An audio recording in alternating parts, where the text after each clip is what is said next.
दोस्तों अगर आपको इस देश में रहकर अमीर बनना है तो मेरी बात मानिए, पर्सनल फाइनेंस के बारे में सीखिए।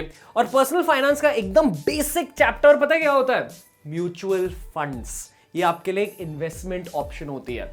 अगर आपके पास कुछ पैसा जमा है तो आप म्यूचुअल फंड्स में डालकर उस पैसे को मल्टीप्लाई कर सकते हो, उसकी कीमत ज्यादा बढ़ा सकते हो। तो दोस्तों इस वीडियो में मैं आपको म्यूचुअल फंड्स के बेसिक समझाने वाला हूं। अगर कोई बच्चा भी ये वीडियो देख लेगा ना, उसे म्यूचुअल फंड्स के बारे में सब कुछ पता चलेगा, एडवांटेजेस एंड डिसएडवांटेजेस। दोस्तों अगर आपको म्यूचुअल फंड्स में खुद का पैसा डालना है, पहले म्यूचुअल फंड्स के बारे में समझिए। म्यूचुअल फंड कंपनीज क्या करती है? एक म्यूचुअल फंड होता है एक बिग पूल ऑफ मनी, यानी कि पैसों की कलेक्शन, एक पैसों का भंडार। इसमें इन्वेस्टर्स कौन होते हैं? म्यूचुअल फंड वाले इन्वेस्टर्स। यानी कि अगर आपने खुद का पैसा एक म्यूचुअल फंड कंपनी को दे दिया, आप उस म्यूचुअल फंड कंपनी में, उस म्यूचुअल फंड में बन जाते हो एक इन्वेस्टर। ठीक है, तो एक बार आपने पैसा डाल दिया। अभी म्यूचुअल फंड कंपनी में काम कौन करता है? यहां काम करते हैं फाइनेंशियल एक्सपर्ट्स। ये लोग ना वही पैसे को लेकर, वही पूल ऑफ मनी को लेकर उसे फर्दर इन्वेस्ट करते हैं, स्टॉक मार्केट में डाल देते हैं, गवर्नमेंट बॉन्ड में डाल देते हैं। उनके खुद के मनी मल्टीप्लिकेशन के स्कीम्स होते हैं। वो पैसों के साथ खेलते हैं, वो पैसों को मल्टीप्लाई करते हैं। तो उस पूरे म्यूचुअल फंड से जो प्रॉफिट्स निकलते हैं ना, जो प्रॉफिट वो फाइनेंशियल एक्सपर्ट्स कमाते हैं, वो प्रॉफिट डिवाइड हो जाते हैं आपके बीच और उस म्यूचुअल फंड के बीच। तो दोस्तों म्यूचुअल फंड्स बेसिकली आपके लिए है एक सेविंग्स का ऑल्टरनेटिव। ज्यादातर आपके पैसे सेविंग्स अकाउंट में पड़े रहते हैं, उसके बदले अगर आपने म्यूचुअल फंड में डाल दिया खुद के पैसे, वहां आपके पैसों की कीमत ज्यादा फास्ट बढ़ेगी। तो इस प्रोसीजर से दोनों आपको और उस म्यूचुअल फंड के कंपनी को भी प्रॉफिट्स मिलते हैं, बेनिफिट्स मिलते हैं। दोस्तों पर म्यूचुअल फंड्स की वर्किंग को आपको और गहराई से समझना चाहिए। बेसिकली म्यूचुअल फंड कंपनीज उस पैसे के साथ करती क्या है? उस पैसे को वो कंपनीज इन्वेस्ट करती हैं स्टॉक मार्केट में और गवर्नमेंट और कंपनी के बॉन्ड्स में। पहले स्टॉक मार्केट समझ लीजिए। कोई कोई कंपनीज छोटी होती है, कोई कोई कंपनीज बड़ी होती है। जो बड़ी कंपनीज होती है ना, वो खुद को लिस्ट कर देती है स्टॉक मार्केट में। एक बार आपने खुद को स्टॉक मार्केट में लिस्ट कर दिया, आप बेसिकली पब्लिक को कह रहे हो कि यार आप हमारे शेयर्स खरीद कर हमारी कंपनी में एक छोटे से इन्वेस्टर बन जाओगे। You become a part time owner. तो मान लो मैंने कोई कंपनी के शेयर्स खरीद लिए, अब मैं भी उस कंपनी का थोड़ा छोटा सा एक ओनर बन जाता हूं। इस प्रकार से म्यूचुअल फंड जब स्टॉक मार्केट में पैसा डाल रही है, वो उस म्यूचुअल फंड्स के पैसे के साथ कंपनीज के छोटे छोटे हिस्से खरीद रही है। ठीक है, अगर उन कंपनीज की वैल्यू टाइम के साथ बढ़ गई तो उनके स्टॉक की भी वैल्यू बढ़ जाती है। इस प्रकार से उस म्यूचुअल फंड की इन्वेस्टमेंट से वो म्यूचुअल फंड को प्रॉफिट्स मिलते हैं, आपको भी प्रॉफिट्स मिलते हैं। तो ये बात हो गई स्टॉक मार्केट की। अभी बॉन्ड्स के बारे में समझिए। बॉन्ड्स बेसिकली स्कीम्स होती है। गवर्नमेंट बॉन्ड रिलीज करती है और कंपनीज भी बॉन्ड वाले स्कीम्स रिलीज करती है। मान लो कि आपने कोई बॉन्ड की स्कीम एक्सेप्ट कर ली, तो वो गवर्नमेंट या वो कंपनी आपके पैसे को लेकर खुद के पास रखेगी और एक फिक्स टेन्योर के बाद, यानी कि एक फिक्स टाइम पीरियड के बाद, कुछ समय के बाद आपसे कहेगी कि यार ये लो आपके रिटर्न्स, ये आपके फिक्स रिटर्न्स। जब आप कोई भी बॉन्ड खरीद रहे हो, कोई भी गवर्नमेंट स्कीम, कंपनी की स्कीम ले रहे हो, तो वो कंपनी या गवर्नमेंट आपको रिटर्न्स प्रॉमिस करती है। देखो दोस्त, आप ये सब चीजें ना खुद भी कर सकते हो। आप खुद स्टॉक मार्केट में इन्वेस्ट कर सकते हो, खुद गवर्नमेंट और कंपनी के बॉन्ड्स ले सकते हो, पर म्यूचुअल फंड्स में होते हैं फाइनेंशियल एक्सपर्ट्स। मान लो मेरा खुद का एग्जाम्पल, मैं एक मीडिया प्रोफेशनल हूं, मैं वीडियोस बनाता हूं, मैं मीडिया कंपनी रन करता हूं। मैं फाइनेंशियल एक्सपर्ट नहीं हूं। मुझे क्या पता कि मुझे कौन से स्टॉक्स लेने चाहिए या मुझे कौन से गवर्नमेंट बॉन्ड्स, कंपनी बॉन्ड्स खरीदने चाहिए। अगर मुझे मेरे पैसे को सच में मल्टीप्लाई करना है ना, मैं किसी फाइनेंशियल एक्सपर्ट को अपने पैसे दे दूंगा और उनसे कहूंगा कि यार आप मल्टीप्लाई करो मेरे लिए। यही काम करती है एक म्यूचुअल फंड। तो चलो अब आप बेसिक समझ गए म्यूचुअल फंड के बारे में। अब डिटेल्स के बारे में बात करते हैं, असली बातें के बारे में बात करते हैं। अगर आपने अपना पैसा म्यूचुअल फंड में डाल दिया तो वहां से आप कितना पैसा कमा सकते हो, ये कुछ फैक्टर्स पर डिपेंडेंट होता है। पहला फैक्टर, आप कौन से म्यूचुअल फंड में अपना पैसा डाल रहे हो। दूसरा फैक्टर, आप कितना पैसा अपने म्यूचुअल फंड में डाल रहे हो। और तीसरा factor, state of the government, state of the country, financial conditions पर डिपेंडेंट होता है, मार्केट कंडीशंस पर डिपेंडेंट होता है। दो फैक्टर तो आप समझ गए। तीसरा फैक्टर होता है एडवांस्ड फाइनेंस का फैक्टर। ये कोई दूसरे वीडियो में बात करेंगे इसके बारे में। पर आपको ये भी याद रखना चाहिए कि अगर आप अपना पैसा कहीं भी डाल रहे हो ना, वो एक प्रकार की रिस्की होती है। आप वो पैसा खो भी सकते हो, लूज भी कर सकते हो, और आपके जितने भी फाइनेंशियल ऑप्शंस है उन सभी को अगर आपने कंसिडर किया तो उनमें से एक काफी सेफ वाला ऑप्शन होता है mutual funds. Mutual funds are a low risk investment. यहां अगर आपने अपना पैसा डाला उसके खोने के चांसेस होते हैं कम, लो रिस्क, पर रिस्क इन्वॉल्व होती है क्योंकि कहा जाता है ना कि mutual funds are subject to market risks, please read the offer documents carefully before investing. पर बेसिकली म्यूचुअल फंड्स होते हैं एक सेफ ऑप्शन। तो आप कितने रिटर्न्स एक्सपेक्ट कर सकते हो? देखो, आम बैंक अकाउंट में अगर आपने अपना पैसा डाल दिया सेविंग्स अकाउंट में, वहां एक्सपेक्ट कर सकते हो 7 या 8% पर एनम। यानी कि अगर आपने 100 रुपए डाल दिए उस बैंक अकाउंट में, आपको प्रॉफिट में मिलेंगे 7 रुपए या 8 रुपए।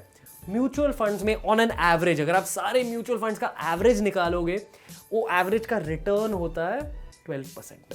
और 12% तो 7 और 8% से काफी ज्यादा है। तो अगर आपने 100 रुपए डाल दिए म्यूचुअल फंड में, आप एक्सपेक्ट कर सकते हो कि आपको 12 रुपए का प्रॉफिट मिलेगा। दोस्तों, म्यूचुअल फंड के एडवांटेजेस और डिसएडवांटेजेस समझने से पहले आपको समझना चाहिए प्रैक्टिकल यूजेज के बारे में। अगर आपको अपना पैसा म्यूचुअल फंड में डालना है तो आप कैसे डालोगे? 3 प्रकार के तरीके होते हैं। पहला तरीका है if you have big sum of money. अगर आपके बैंक में बहुत ज्यादा पैसे पड़े हैं और अगर आपको उस बड़े चंक ऑफ मनी को कहीं डालना है इन्वेस्टमेंट के लिए, तो फिर आप एक म्यूचुअल फंड कंपनी में वो ज्यादा पैसे डाल सकते हो। दूसरा तरीका है अगर आपके पास कम पैसे हैं, आप एक SIP के लिए जा सकते हो, सिस्टमैटिक इन्वेस्टमेंट प्रोग्राम। SIP को कौन चलाता है? एक बैंक या एक म्यूचुअल फंड कंपनी। और इसकी रिक्वायरमेंट है कि हर महीने आपको थोड़े थोड़े पैसे उस SIP में डालने पड़ेंगे। हर महीने पैसे डालने के बाद इवेंचुअली टाइम के साथ आपको रिटर्न्स भी मिलेंगे, आपको प्रॉफिट्स भी मिलेंगे उस SIP फॉलो करने की वजह से। और तीसरा तरीका, जिस तरीके को मैं खुद यूज करता हूं, है फिनटेक, फाइनेंशियल टेक। यानी कि अगर आपको म्यूचुअल फंड में अपना पैसा डालना है, अपने फोन से डाल दो ना मेरे भाई, इतने लंबे प्रोसीजर को फॉलो करने की क्या जरूरत है। ये एक प्रैक्टिकल 2019 का तरीका होता है। रिसेंटली मैं एक ऐप को यूज कर रहा हूं जिसका नाम है ग्रो। मैंने कहा ना, मैं खुद मीडिया प्रोफेशनल हूं, मैं फाइनेंस के बारे में इतना ज्यादा भी नहीं सीखता हूं, इसलिए ग्रो मुझे बहुत फायदेमंद लगी। देखो, मैं ग्रो की टीम को बहुत ज्यादा ट्रस्ट करता हूं, मैं इन लोगों को जानता हूं और इसलिए मैं इस ऐप को आपको रेकमेंड कर रहा हूं। और दोस्तों, डरिए मत। बहुत लोगों को लगता है कि यार अगर मैंने इस ऐप में अपना पैसा डाल दिया तो खो जाएगा क्या? नहीं खोएगा आपका पैसा। ये सेफ ऐप है, क्विक ऐप है, बहुत आसानी से आप पैसा डाल सकते हो इस ऐप में। और सबसे अच्छी बात है कि अगर आपको सच में पैसा डालना है ना ग्रो में, तो पेमेंट ऑप्शन भी बहुत इजी होती है। नेट बैंकिंग से डाल सकते हो, UPI से पैसा डाल सकते हो। और तो और अगर आप फिर भी हिचकिचा रहे हो अपने पैसे को इस ऐप में डालने के लिए, आपको इस फीचर के बारे में जानना जरूरी है। अगर आपने कोई म्यूचुअल फंड को सिलेक्ट किया ग्रो ऐप में, तो ग्रो ऐप आपको ना उसके एडवांटेजेस और डिसएडवांटेजेस भी दिखाएगा, उसकी हिस्ट्री भी दिखाएगा, वो म्यूचुअल फंड की ट्रैक रिकॉर्ड आपको दिखाएगा और उस म्यूचुअल फंड को दूसरे म्यूचुअल फंड से भी कंपेयर करेगा और आपको वो अपने स्क्रीन पे दिखा देगा। इसलिए मैं खुद इस ऐप को यूज करता हूं क्योंकि मुझे इस प्रकार का टेक्निक आसान लगता है अपने पैसे को हैंडल करने के लिए। चाहे आप बिगिनर हो या आप एक्सपर्ट हो, आप ग्रो ऐप को यूज करके अपने पैसे को इन्वेस्ट करके उस पैसे की कीमत बढ़ा सकते हो। पर चलो, अब म्यूचुअल फंड्स के बारे में फिर से बात करते हैं, एडवांटेजेस और डिसएडवांटेजेस। पहला एडवांटेज, चाहे आपके जेब में कम पैसा भी हो, चाहे आपको फाइनेंस के बारे में इतनी नॉलेज नहीं भी हो, तो म्यूचुअल फंड्स होती है एक बहुत ही बढ़िया स्टार्टिंग पॉइंट। और देखो, म्यूचुअल फंड्स में होते हैं फाइनेंशियल एक्सपर्ट्स जो आपके पैसे को इन्वेस्ट कर रहे हैं। उन लोगों के पास होती है नॉलेज, उन लोगों के पास होता है नो हाउ, और उन लोगों के पास होती है कुछ ऐसी इंफॉर्मेशन जो पब्लिक में फैली हुई नहीं है, वो सिर्फ फाइनेंशियल एक्सपर्ट्स को पता रहती है। तो बेसिकली आप अपने पैसे को एक फाइनेंशियल एक्सपर्ट के पास देकर बोल रहे हो कि यार ये है मेरा पैसा, इसकी कीमत आप बढ़ा दो। दूसरा advantage, diversification of investment. Mutual fund पैसों की एक बड़ी कलेक्शन होती है, तो उसकी वजह से ना जो फाइनेंशियल एक्सपर्ट बैठे हैं ना म्यूचुअल फंड में, उस बड़ी म्यूचुअल फंड की रकम को बहुत सारी जगह इन्वेस्ट कर देते हैं, डाइवर्सिफाई कर देते हैं वो सारे पैसे को। उसकी वजह से अगर वो कोई इन्वेस्टमेंट्स चली नहीं, अगर कोई इन्वेस्टमेंट्स में लॉस बन गया, इतनी सारी इन्वेस्टमेंट्स कर लिए वो लोग ने कि कोई इन्वेस्टमेंट्स में तो प्रॉफिट बनेगा ही। और इसलिए म्यूचुअल फंड के जितने भी इन्वेस्टर होते हैं ना, उनके हाथों में भी ज्यादातर होते हैं प्रॉफिट। इसलिए म्यूचुअल फंड्स होते हैं लो रिस्क। और आखिरी एडवांटेज होता है टैक्स सेविंग। कुछ ऐसे भी प्रकार के म्यूचुअल फंड्स होते हैं जिसे हम कहते हैं ELS, equity linked saving scheme. मान लो कि आपने अपना पैसा इसमें डाल दिया, तो जितना पैसा आपने डाला है ना, वो आपके टैक्स से कट ऑफ हो जाता है। तो जो आप टैक्सेस भर रहे हो ना, आप दिखा सकते हो कि हाँ यार मैंने यहां पैसा डाला and this is equivalent to taxes. और इस प्रकार आप टैक्स की टोटल रकम भी थोड़ी सी कम कर सकते हो। अब चलो डिसएडवांटेजेस के बारे में बात करते हैं। पहला डिसएडवांटेज है कि इसमें रिस्क लो होती है, पर फिर भी आप थोड़ा पैसा गंवा सकते हो। मान लो कि मार्केट की सिचुएशन थोड़ी नेगेटिव है, उसकी वजह से जो आप एक्सपेक्ट कर रहे हो ना कि हाँ यार 12% का रिटर्न आ जाएगा, उससे थोड़ा सा कम रिटर्न आ सकता है। दूसरा डिसएडवांटेज है कि कोई कोई म्यूचुअल फंड्स में ऐसी भी स्कीम्स रहती है जहां अगर आपने अपना पैसा डाल दिया ना उस म्यूचुअल फंड में तो आप निकाल नहीं सकते हो up to a certain point. इसलिए जब आप कोई भी म्यूचुअल फंड को सिलेक्ट कर रहे हो ना, आपको ऑफर डॉक्यूमेंट बराबर से पढ़नी चाहिए। मान लो कि आपने आज 10,000 रुपए कोई म्यूचुअल फंड में डाल दिए, पर उस म्यूचुअल फंड का रूल है कि यार आप 2 साल तक इस पैसे को नहीं निकाल सकते हो, और अगर आपको 1.5 साल में ही उस पैसे को निकालना है तो फिर आपको फीस भरनी होगी, आपको पेनल्टी भरनी होगी। दोस्तों, ये हो गए हमारे एडवांटेजेस और डिसएडवांटेजेस। कोई भी फाइनेंशियल ऑप्शन को कंसिडर करने से पहले आपको उसकी जानकारी होनी चाहिए।